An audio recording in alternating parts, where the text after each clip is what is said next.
नमो अरिहन्ताणं नमो सिद्धाणं नमो आयर्याणं नमो उवज्झायाणं नमो लोये सव्वसाहूणम् यस्य स्वयं स्वभावाप्ति रभावे कृत्स्नकर्मणः तस्मै संज्ञानरूपाय नमोस्तु परमात्मने। पंच परमेष्ठी भगवान की जय। देवादिदेव श्री 1008 ऋषभ देव भगवान की जय। परम पूज्य आचार्य प्रवर श्री पूज्यपाद देवनंदी महाराज की जय। परम पूज्य आचार्य गुरुवर श्री विद्यासागर जी महाराज की जय। परम पूज्य आचार्य प्रवर श्री समय सागर जी महाराज की जय। जगत पूज्य निर्यापक श्रमण मुनि पुंगव श्री सुधा सागर जी महाराज की जय। द्वादशांग जिनवाणी माता की जय। पद्य संख्या 26 तक का स्वाध्याय हमने कर लिया था और जो प्रश्न मैंने आपको दिए थे उस पर थोड़ी चर्चा फिर आज का आगे का अध्ययन हम करेंगे। प्रश्न था, दो पदार्थों के बीच में संबंध कब होता है? दो पदार्थों के बीच में संबंध कब होता है? हाँ, इंदिरा जैन जी आप बोलिए। जब दो पदार्थ भिन्न भिन्न होते हैं। दो पदार्थों के बीच संबंध जब होता है जब दो पदार्थ भिन्न भिन्न होते हैं। ठीक, और देखते हैं एक दो आंसर और आ रहे हैं। निशी भारती जी आप बोलिए। जय श्रीराम भैया जी। जी। दो भिन्न भिन्न पदार्थों के बीच कर्ता कर्म संबंध होता है। कर्ता कर्म संबंध होता है, ठीक है। चलिए एक और उत्तर लेते हैं फिर आपका हम उत्तर देने का प्रयास करते हैं। वंदना जी बताइए। वंदना साइड पर लिखा है, अनम्यूट हो जाए। दो पदार्थों के बीच में संबंध कर्ता कर्म के होने पर होता है। हाँ, कर्ता कर्म के होने पर होता है। ऐसा नियामक नहीं कर सकते, थोड़ा सा इसको हम मॉडिफाई करें प्रश्न को, आंसर को। कटस्य कर्ता अहम, माने ठीक है कर्तृभाव उसमें आ रहा है, एटलीस्ट वो आना ही चाहिए तभी संबंध होगा। हाँ, तो कर्ता कर्म होने पर माने जब मैं किसी पदार्थ स्वयं को किसी पदार्थ का कर्ता मानता हूं तब दो पदार्थों के बीच में संबंध होता है। जैसे मैंने यहाँ इस गाथा के अनुसार जो है स्वयं को किसका कर्ता माना जा रहा है? कटाई चटाई का। तो जब मैं किसी पदार्थ का कर्ता होता हूं तो दो पदार्थों के बीच में संबंध होता है, ठीक है। और पदार्थ के साथ में ब्रैकेट में चटाई इत्यादि हम जोड़ सकते हैं। तो भैया जी ये कर्ता कर्म संबंधी हो गया ना फिर तो। हाँ जी, हाँ जी, कर्ता कर्म है ना। मतलब मैं किसी को, यहाँ मुख्य बात है कि हम कर्ता मान रहे हैं, कर्म तो होगा तभी कर्ता बनेगा डेफिनेटली। तो जब हम अपने आप को किसी वस्तु का कर्ता मान रहे हैं अन्य पदार्थ का, तो वहां संबंध हुआ, और संबंध का मतलब बंध हुआ। जैनागम कर्तृत्व बुद्धि से ऊपर उठने की चर्चा करता है। चले आगे बढ़ते हैं। प्रश्न था, आत्मा का ध्यान करने पर संबंध क्यों नहीं होता है? उत्तर दे रहे हैं जिन्होंने लिखा है प्रतिभा जैन जी, आप बोलिए। जय जिनेन्द्र भैया जी। हम्म। आत्मा को ध्यान करने पर संबंध इसलिए नहीं होता है क्योंकि आत्मा ही ध्याता है, आत्मा ही ध्येय है। इसलिए एक ही वस्तु में संबंध कैसे हो सकता है? बहुत बढ़िया, बिल्कुल परफेक्ट उत्तर है। एक बार पुनः बोल दीजिए, आप सब लोग नोट कर लेंगे। जी, आत्मा का ध्यान करने पर संबंध इसलिए नहीं होता है क्योंकि आत्मा ही ध्याता है, आत्मा ही ध्येय है। इसलिए एक ही वस्तु में संबंध कैसे हो सकता है? बिल्कुल, ये अच्छा आंसर है और बिल्कुल नपी तुली भाषा में जो है ना आपने अच्छा उत्तर लिखा, बहुत बढ़िया। जी, जो पहले प्रश्न का उत्तर है तो मैंने ऐसा लिखा था, जब एक कर्ता हो तथा एक कर्म हो तब दो पदार्थों के बीच संबंध होता है। तो ये सही है कि नहीं? हाँ, बना सकते हैं, कोई दिक्कत नहीं है। ठीक है ना। जी देखिए, मैं फिर कहना चाहूंगा, जो मैं बता रहा हूँ या कोई और बता रहा है 100% वैसा हम नहीं कर सकते ना, क्योंकि ये तो अनेकांत धर्मी है हम लोग, और जी किसी न किसी अपेक्षा से सब लोग आपस में सही है ना। जी उसके भाई। नियर बाई जो आंसर होगा बिल्कुल माना जाएगा। जी चलिए, भाई। अगला हम करते हैं आंसर। प्रश्न है। भैया इसमें एक चीज मैंने जो लिखा था कि आत्मा का ध्यान आत्मा के द्वारा आत्मा में स्थिर होकर किया जाता है, तो एक ही वस्तु में कैसे संबंध हो सकता है?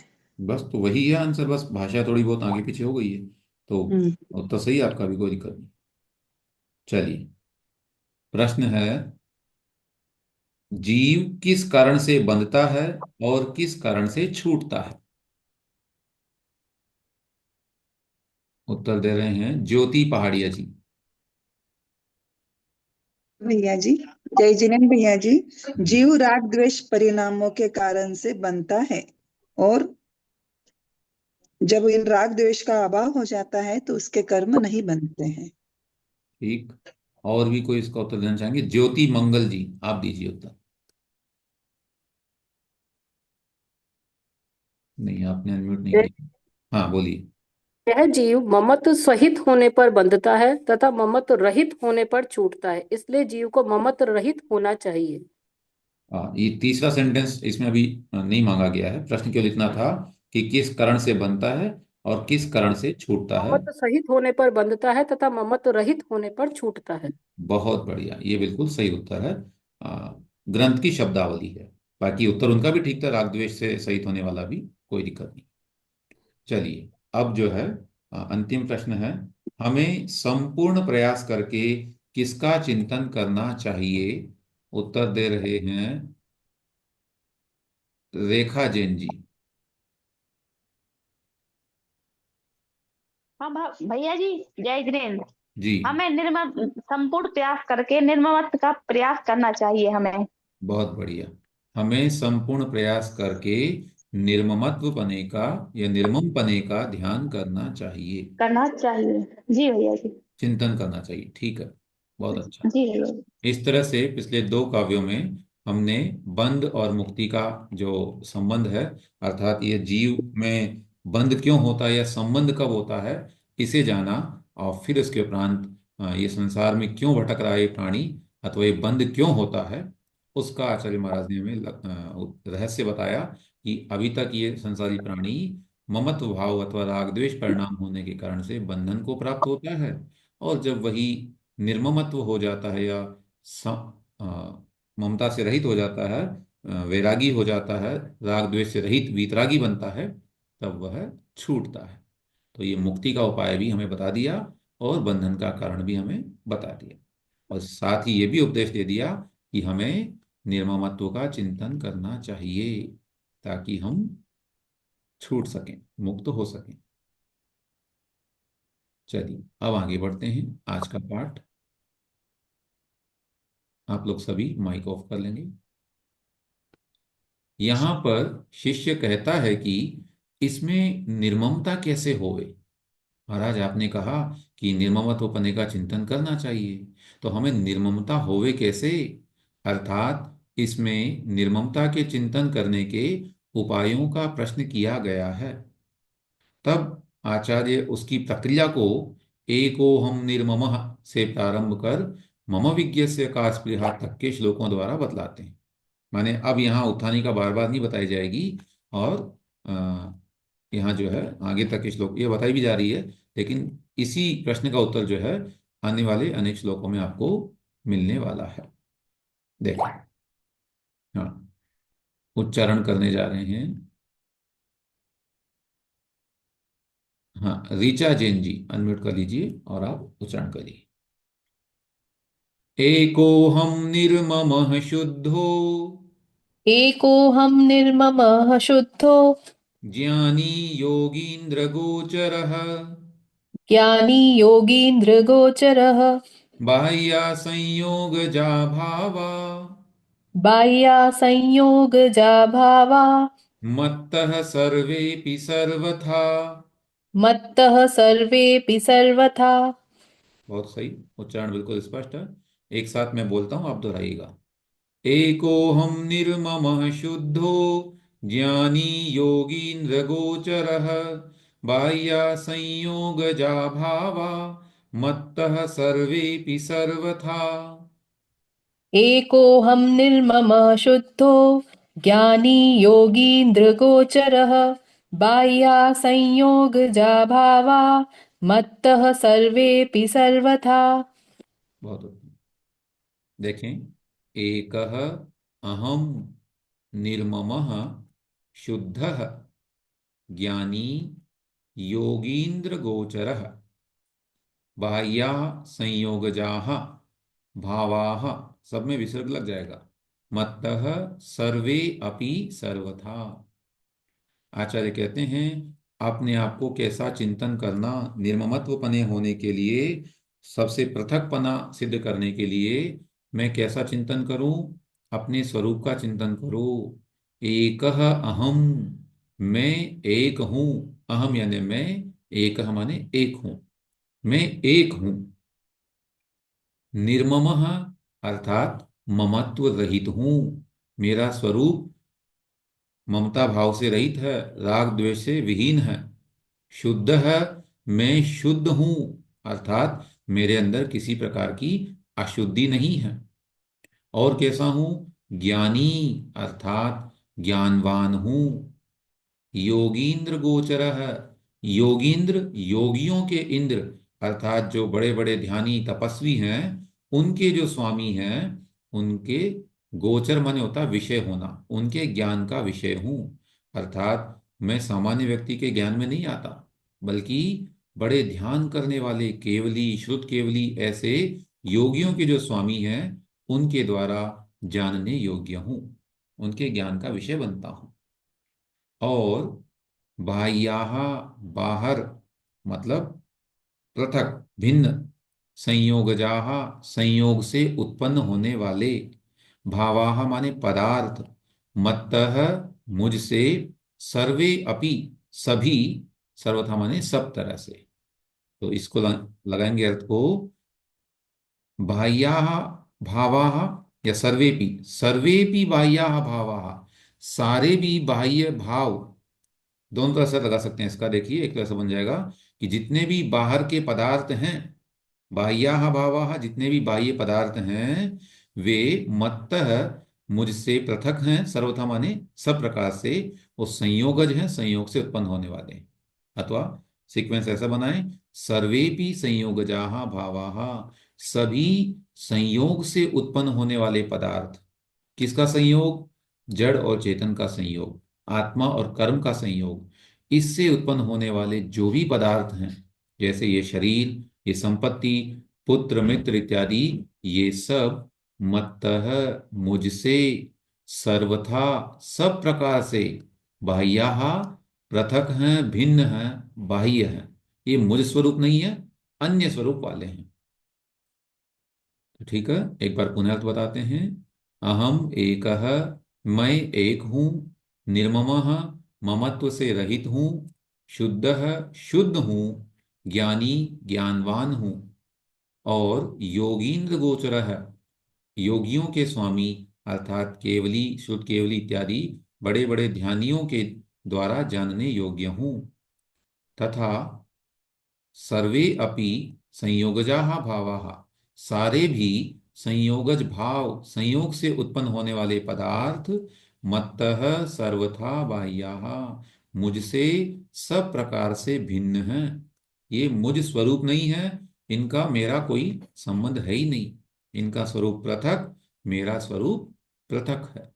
मेरा स्वरूप तो ऊपर जो बताया वैसा है, और ये उससे भिन्न है, क्योंकि इनमें तो अशुद्धपना है, अज्ञानपना है, और ये सब अनेक हैं इत्यादि, ये मुझसे पृथक स्वरूप वाले हैं। देखें भावार्थ में, मेरी आत्मा वास्तव में सब जड़ चेतन पदार्थों से भिन्न अकेली एक है। देखिए दोनों बातें कही, जड़ों से तो है ही अलग, चेतन पदार्थों से भी, माने जितने अन्य अन्य जीव हैं उन सब से भी पृथक हूं मैं, क्योंकि विभिन्न प्रकार की जीव राशि संसार में है। यहां उसकी चर्चा नहीं, अपितु शुद्ध स्वरूप की चर्चा की जा रही है। तो मैं उन सबसे भिन्न अकेली एक मेरी आत्मा है। जगत में मेरा कोई नहीं है ना, मैं अकेला हूं, एकाकी हूं। शुद्ध नय की अपेक्षा द्रव्य कर्म, भाव कर्म और नो कर्म से रहित होने से मैं शुद्ध हूं। ये ध्यान रखना, एक बड़ा अच्छा लैंग्वेज यूज कर रहे हैं यहाँ पर, शुद्ध नय की अपेक्षा। नय पूर्वक कथन करने से दोष नहीं आता है। तो शुद्ध नय की अपेक्षा से मैं कैसा हूं? शुद्ध हूं। शुद्ध कैसे? द्रव्य कर्म मेरा नहीं। द्रव्य कर्म क्या है? ज्ञानावर्णी, दर्शनावर्णी, मोहनीय, है ना, ये 8 प्रकार के जो कर्म हैं इनको द्रव्य कर्म कहते हैं। भाव कर्म क्या है? राग द्वेष परिणाम जो आत्मा में हो रहे हैं, कषाय इत्यादि परिणाम, ये भाव कर्म है, आत्मा के द्वारा जो हो रहे हैं। और नो कर्म यानी बाह्य, बिल्कुल इन सब के अतिरिक्त ये शरीर है, ये जितने भी अपने बाह्य सामग्री है, भोजन पदार्थ, कपड़े इत्यादि, ये सब नो कर्म के अंतर्गत गिने जाते हैं। तो ये सबसे मैं रहित हूं, इन स्वरूप नहीं हूं। न नो कर्म मेरा है, न भाव कर्म मेरा है, और न द्रव्य कर्म मेरा स्वरूप है, इन सबसे पृथक। अतः मैं शुद्ध हूं और स्वपर प्रकाशन स्वभाव वाला होने से ज्ञानी हूं। है ना, हम देख पाते हैं हमारी आत्मा स्वयं को और अन्य पदार्थों दोनों को भी जानती है। अनंत पर्यायों से विशिष्ट होने से केवल ज्ञानी तथा शुद्धोपयोग में श्रुत केवली के गोचर हूं, संवेद्य हूं। क्या मतलब? मेरे अंदर अनंत पर्याय हैं, इस कारण से मैं सब अपने आप को उतना रूप में नहीं जान पा रहा हूं। अभी अनंत पर्याय स्वरूप मेरा क्या रहा है या क्या होने वाला वो मैं नहीं जानता, लेकिन मेरे अनंत पर्यायों के स्वरूप को कौन जानते हैं? केवल ज्ञानी और शुद्धोपयोग में श्रुत केवली, उनके द्वारा मैं जानने योग्य हूं। ऐसा अनंत आत्म स्वरूप वो जान पाते हैं। पुनः शरीर और कर्मों के संयोग से जो मेरा तेरापन को लिए हुए मोह ममता के राग द्वेष के भाव होते हैं, वे वास्तव में मेरे भाव नहीं हैं। ये सब मुझसे अलग हैं, पृथक हैं ये। इस तरह अपने आत्मा का शुद्ध स्वरूप विचार करने वाला सम्यक दृष्टि मनुष्य चिंतन करे। ठीक है ना? तो प्रश्न आया था कि हम निर्ममत्वपने का चिंतन क्यों कैसे कर पाएंगे? तो उसकी सिद्धि के योग्य विचार यहाँ बता रहे हैं कि आप ध्यान में ऐसा चिंतन करो, मैं एक हूं। अब ये एक एक शब्द भी बड़ा लंबे समय तक चिंतन किया जा सकता है। आखिर मैं एक क्यों हूं? तो संसार में यहाँ पर जो 12 प्रकार की भावनाएं कही, उसमें एकत्व भावना का चिंतन करें बड़े आराम से कि देखो मैं एक कैसे हूं। और अनेक अवसर आते हैं जब हम अकेले रह जाते हैं, दुनिया स्वार्थी है, सब अपने अपने स्वार्थ को चाहते हैं। वो मेरे से क्यों प्रेम से बोलते हैं? क्योंकि उनका स्वार्थ है, अन्यथा तो किसी को किसी से कोई मतलब नहीं है। मैं स्वयं सिर्फ एक बने से हूं, माने कोई मेरा नहीं है, न मैं किसी का हो सकता हूं। मेरे अंदर भी जब मैं शारीरिक परिणति से विचार करता हूं तो मैं भी तो स्वार्थपने को देखता हूं। है ना? इस तरह से बहुत चिंतन करके इस पर और ध्यान किया जा सकता है। निर्मम में निर्ममत्व हूँ, इस तरह एक एक पद बड़ा चिंतन के योग्य है और उसका ध्यान किया जा सकता है।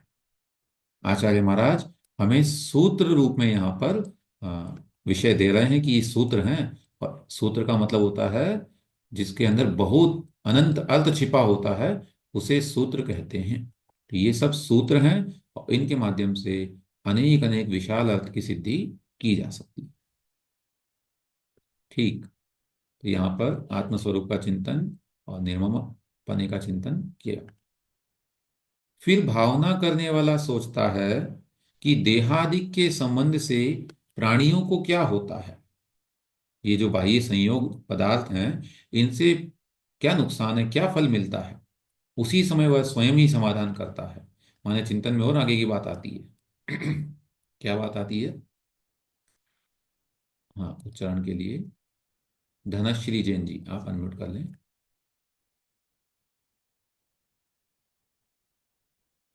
धनश्री जैन नाम है, हाँ।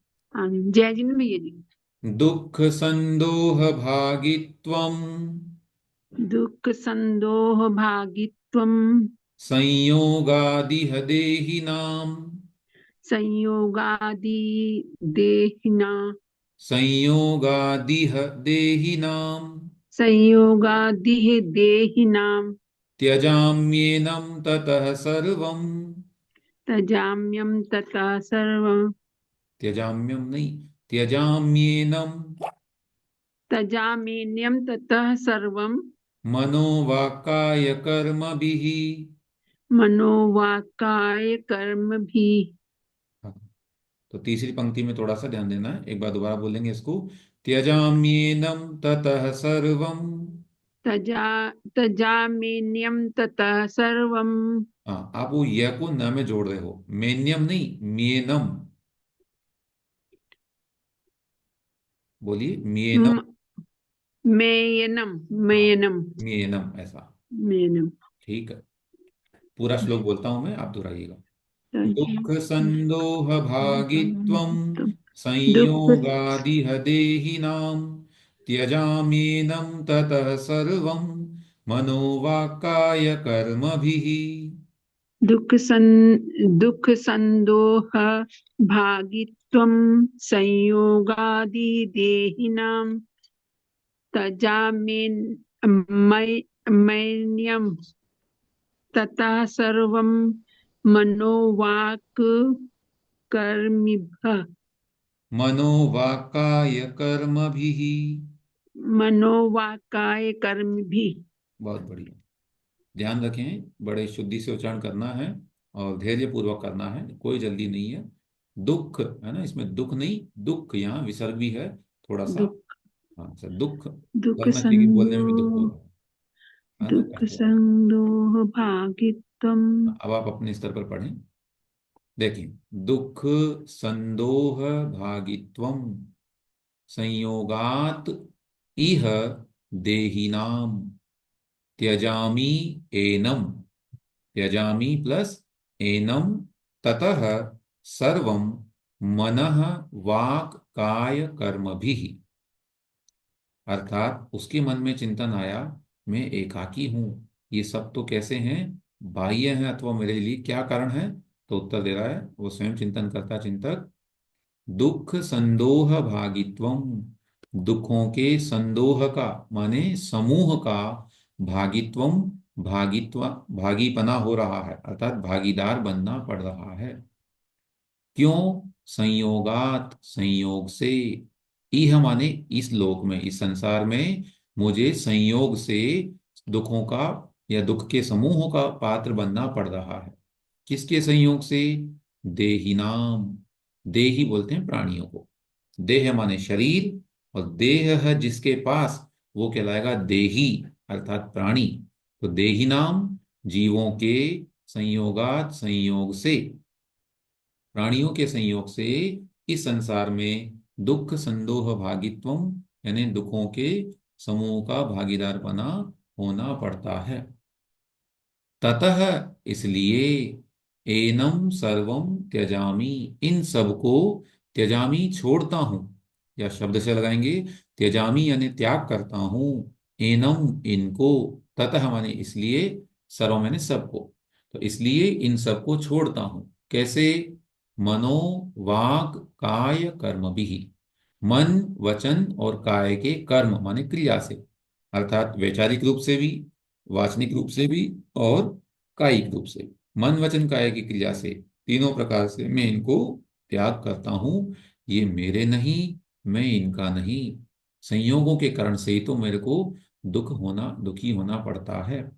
संसार में जितने भी प्राणी हैं वे दुखी क्यों हैं, इन सब बाह्य पदार्थों से संबंध स्थापित करने के कारण, संयोग संबंध स्थापित हुआ है, वे इससे जुड़े हुए हैं, अटैचमेंट है, और इसीलिए दुख होता है ना।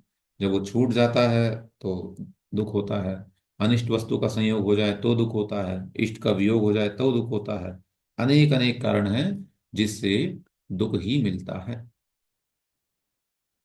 पुनः एक बार शब्द से अर्थ बता के आगे बढ़ते हैं। इह माने इस संसार में, देहिनाम संसारी प्राणियों को, संयोगात संयोग से, दुख संदोह भागित्वम अर्थात दुखों के समूह का, भागीपना माने उसका अनुभव करने वाला, दुखों का समूह उसके ऊपर अप्लाई किया जाता है, ऐसा भागीदार उसको बनना पड़ता है। ततः इस कारण एनम सर्वम, इन सब को अर्थात बाह्य संयोगों को मैं मनोवाक्काय कर्म भी, मन वचन काय की क्रिया से त्यजामी, त्यागता हूं अर्थात छोड़ता हूं। देखें क्या कहना चाह रहे हैं। संसार के सभी तरह के दुख शरीर के कारण आत्मा को होते हैं, ये हम एग्री करेंगे इस बात को। शरीर है इसलिए आत्मा दुखी है। यदि शरीर का संयोग आत्मा से न हो तो आत्मा को भूख, प्यास, जन्म, मरण, रोग, पीड़ा, शोक, चिंता आदि किसी भी तरह का कोई दुख न हो। भूख किसको लगती है? ये शरीर एनर्जी वेस्ट करता है, वापस भूख लगाती है। जैसे कंज्यूम हुई एनर्जी पुनः भूख लगेगी, प्यास लगेगी। और जन्म मरण किसका हो रहा है? शरीर का हो रहा है। शरीर बूढ़ा हुआ और इसकी मृत्यु होती है, फिर से नया शरीर मिलता है। तो जन्म मृत्यु भी शरीर की वजह से हो रही है। रोग किस में होते हैं? शरीर में होते हैं। आत्मा में तो कोई रोग होता नहीं है। पीड़ा भी शरीर को होती है। इस तरह से सब कुछ इस शरीर की वजह से आत्मा को भोगना पड़ता है। जैसे एग्जाम्पल दे रहे हैं, आग में तपा हुआ लोहा आग के संयोग से घन की मार सहता है। जब वो लोहार उससे कुछ आभूषण बनाता है या कोई भी लोहे से जो कोई बनाता है पदार्थ, तब उस समय वो अग्नि में तपा करके उस पर भारी हथौड़े से मारता है। तो आग के साथ साथ लोहे को भी मार सहन करनी पड़ती है। उसी प्रकार यह आत्मा भी शरीर के संयोग से सब तरह के दुख उठाता है। इस कारण दुखों से छूटने के लिए आत्मा का अनुभवी सम्यक दृष्टि जीव, जिसको ये अनुभव हो गया कि भाई ये सब मेरे नहीं है, मुझे तो कुछ अपना कल्याण करना है, मैं अपना कल्याण कैसे करूं, तो वह अपने मन से, वचन से और शरीर से इस शारीरिक संयोग को छुड़ाने का प्रयत्न करता है। अर्थात मन, वचन और काय की गुप्ति द्वारा अपने शुद्ध आत्मा का ध्यान करता है। ये है उपाय। मनोगुप्ति, वचन गुप्ति, काय गुप्ति। मन में बाह्य पदार्थों का चिंतन नहीं करना, वचन से कुछ नहीं बोलना और काय को बिल्कुल निश्चेष्ट करके और एक जगह ध्यान में लीन होना, ये मन, वचन, काय को गोपन करना माने गुप्ति करना या कंट्रोल करने की स्थिति बनती है। तो ऐसे शुद्धात्मा का ध्यान वह करता है और यही संकल्प करता है कि ये सब मेरे नहीं, बस अब इन सब का चिंतन नहीं करना नहीं है। जब त्याग कर दिया तभी तो चिंतन छूटेगा। और जब त्याग नहीं किया है तो अभी चाबी अपने पास है, भले ही हमारे जेब में कुछ नहीं है, लेकिन पूरा बैंक बैलेंस के मालिक हम ही हैं। अतः ये सब मुनि अवस्था का विशेष चिंतन है। हम लोग भावना भा सकते हैं, अध्ययन कर सकते हैं, भविष्य की तैयारी कर सकते हैं। ठीक है, चलिए एक और पढ़ लेते हैं, मुझे लग रहा है हो जाएगा। फिर भावना करने वाला सोचता है कि पुद्गल रूपी मूर्त द्रव्य के साथ, जैसा कि आगम में सुना जाता है, जीव का संबंध है। उस संबंध के कारण ही जीव का मरण व रोगादि होते हैं तथा मरणादि संबंधी बाधाएं भी होती हैं। तब इन्हें कैसे व किस भावना से हटाया जावे, वह भावना करने वाला स्वयं ही समाधान कर लेता है। माने उसको पुनः वही चिंतन हो रहा है कि आखिर इन सब संबंधों से मैं कैसे छूटूंगा, तो बतलाते हैं। बेसिकली प्रश्न वही चल रहा है कि मैं निर्मम पने का चिंतन कैसे करूं, तो उसका उत्तर यहाँ पर आ रहा है। हाँ, उच्चारण के लिए जैन सतीश कुमार जी, आप अनम्यूट कर लें। न मे मृत्यु कुतो भीतिर्, मुझे लगता है शायद आपने वापस नहीं बोली ना। न मे मृत्यु कुतो भीतिर्, न मे मृत्यु कुतो भीतिर्, न मे मृत्यु कुतो भीतिर्, न मे व्याधि कुतो व्यथा, न मे व्याधि कुतो व्यथा, नाहं बालो न वृद्धोऽहम्, नाहं बालो न वृद्धोऽहम्, न युवैतानि पुद्गले। नायुवैतानि पुद्गले। एक साथ बोलता हूं, आप दोहराइएगा। न न मे मृत्यु कुतो भीतिर्, न मे मे व्याधि कुतो व्यथा, न हम बालो न वृद्धो हम, न न युवैतानि पुद्गले। न मे मृत्यु कुतो भीतिर्न मे व्याधि कुतो व्यथा नाहं बालो न वृद्धोऽहं नायुवैतानि पुद्गले। ठीक। और अभ्यास करने से उच्चारण शुद्धि भी बनेगी। अभी देखते हैं अर्थ। न मे मृत्यु कुतः भीति, न मे व्याधि कुतः व्यथा, न अहम बालः न वृद्धः अहम, न युवा एतानि उद्गले। न मे मृत्यु, मेरी मृत्यु नहीं। मृत्यु तो शरीर की होती है, मेरी तो होती नहीं है। कुतः भीति ही, तो फिर भय कहाँ से। मनुष्य को या किसी सामान्य प्राणी को, किसी को भी मृत्यु से सर्वाधिक भय होता है ना। हर आदमी या हर प्राणी अपने आप को मृत्यु से बचाने का पूरा प्रयास करता है। छोटी सी चींटी को भी अगर आप रास्ता रोकते हैं तो वो बदलती है रास्ता अपना ना। पानी आ जाए मान लो रास्ते में तो वह बदल लेती है रास्ता, क्योंकि वहां उसको मृत्यु का भय है। अतः प्रत्येक प्राणी मृत्यु से भयता। लेकिन यह आचार्य कह रहे हैं कि मैं मृत्यु न, मृत्यु मेरी होती ही नहीं है। इस कारण कुतः भीति ही, अब डर कैसा। देखिए कितना बड़ा रहस्य आ रहा है।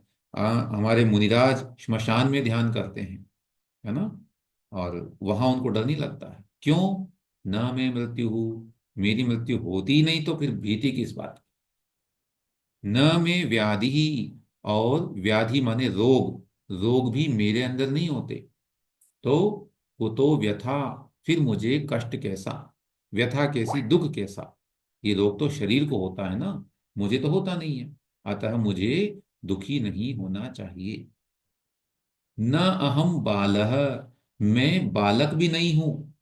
न वृद्धः, न मैं बूढ़ा हूं। अहम यानी मैं, न युवा, और न ही मैं युवा हूं। तो फिर एतानी पुद्गले, ये सब चीजें तो पुद्गल में होती हैं, इस शरीर में होती हैं, पुद्गल में होती हैं। मृत्यु पुद्गल की हो रही है, रोग पुद्गल में लग रहा है, बच्चा होना, बूढ़ा होना, युवा होना, ये सब पुद्गल के प्रोसेस हैं। मेरा इससे कोई संबंध नहीं है। न मैं बच्चा हूं, न बूढ़ा हूं, न युवा हूं। ये सब मेरी अवस्थाएं नहीं हैं। ये सब तो इस जड़ शरीर की अवस्थाएं हैं। ऐसा चिंतन करता है। और कितना अच्छा चिंतन है। इस चिंतन को अगर हम जान लें तो दुख ही खत्म हो जाए, है ना। जितना कहना चाहिए युवा मैं नहीं हूं, तो फिर कहा किस प्रकार का दुख। जो युवा बने रहने का प्रयास कर रहा है मनुष्य या कोई भी व्यक्ति, इतना सामग्री का, सौंदर्य सामग्री का प्रयोग करता है, उस समय ये चिंता ना जाए, न हम, ना हम बालो न वृद्धो हम, न युवैतानि पुद्गले।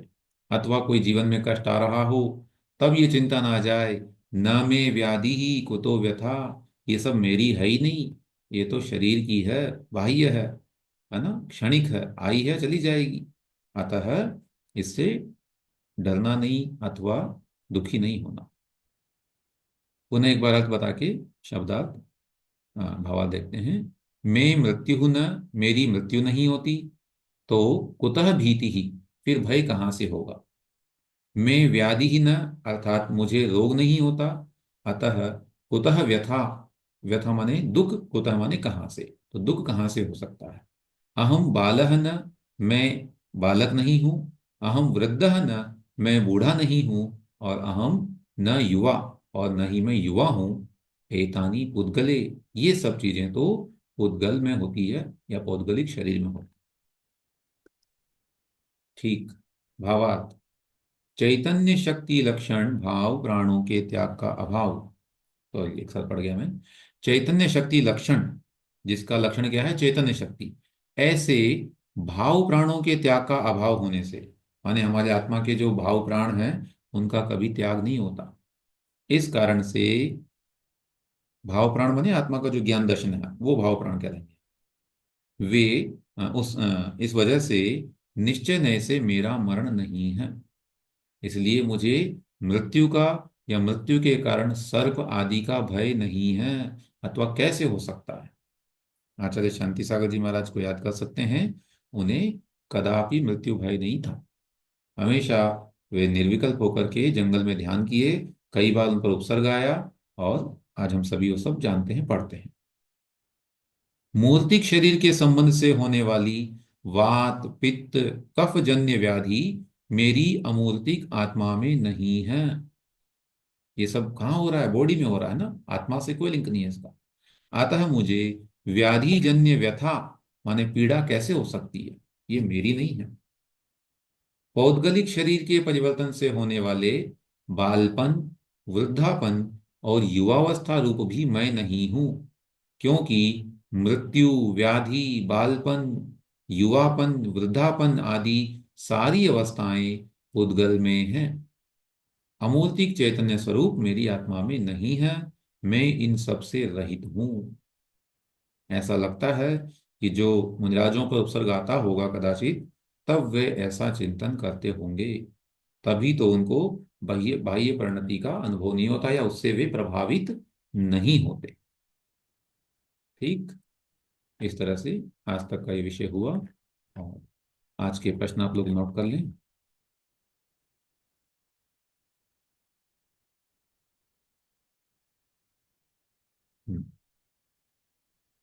पहला प्रश्न है,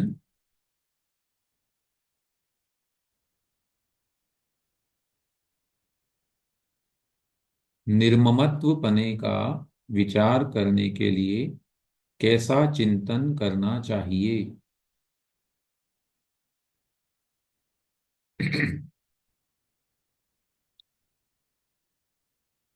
संयोग से उत्पन्न होने वाले पदार्थ कैसे हैं?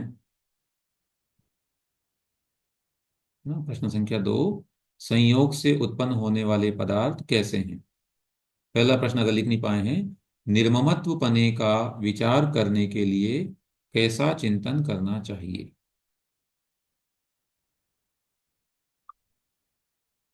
तीसरा प्रश्न लिखें, योगींद्र गोचर किसे कहते हैं? योगींद्र गोचर किसे कहते हैं?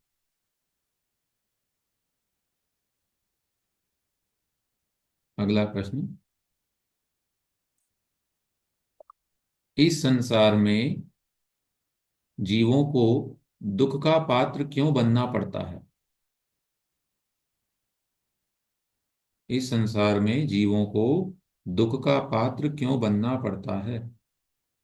यहाँ श्लोक नंबर भी डाल दें अगर आप, तो अच्छा रहेगा। श्लोक नंबर 28 से हम प्रश्न कर रहे हैं।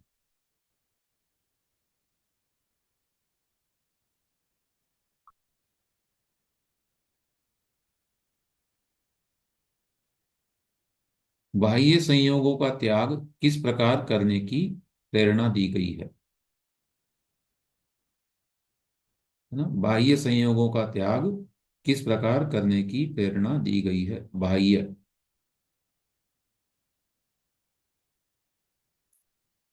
अगला प्रश्न लिखें 29वें पद्य से,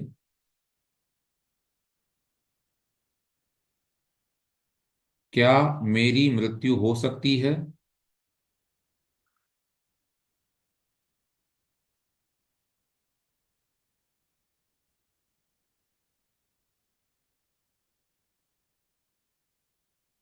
बालकपन, वृद्धपन और युवापन यह किसकी अवस्थाएं हैं? बालकपन, वृद्धपन और युवापन ये किसकी अवस्थाएं हैं?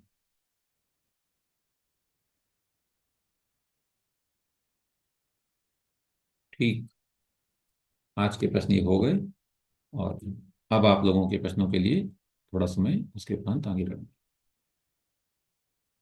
एक प्रश्न आया हुआ है, भैया जी नौकर्म के बारे में स्पष्ट समझ में नहीं आया, प्लीज रिपीट कर दीजिए। नौकर्म मतलब आंशिक कर्म, नौ का मतलब ईशत, माने जो कर्म तो नहीं लेकिन कर्म की तरह हमें बंधन में कार्यकारी हैं। जैसे हमारा शरीर, इसके निमित्त से भी हमें आश्रव तो होता है, हम इसे सजाते हैं, इसे नहलाते धुलाते हैं, सारी क्रियाएं करते हैं इसके माध्यम से। है ना। मुख्य कारण तो अंतरंग की कषाय है ही, है ना, लेकिन ये जो बाह्य कार्य, बाह्य चीजें हैं, इनके निमित्त से भी हमें कर्म का आश्रय होता है। अतः ये नौ कर्म कहलाती हैं। कोई भी बाह्य वस्तु हो सकती है, पुस्तक है, जो भी सामने वस्तुएं हैं, वे सब भोजन इत्यादि पदार्थ, ये सब नौ कर्म कहलाते हैं, जिनके निमित्त से हमें कर्म आश्रय होता है। चलिए, अब आप लोगों को अवसर दे रहे हैं, बोलिए प्रश्न। भैया जी दूसरा प्रश्न फिर से बतला दीजिए।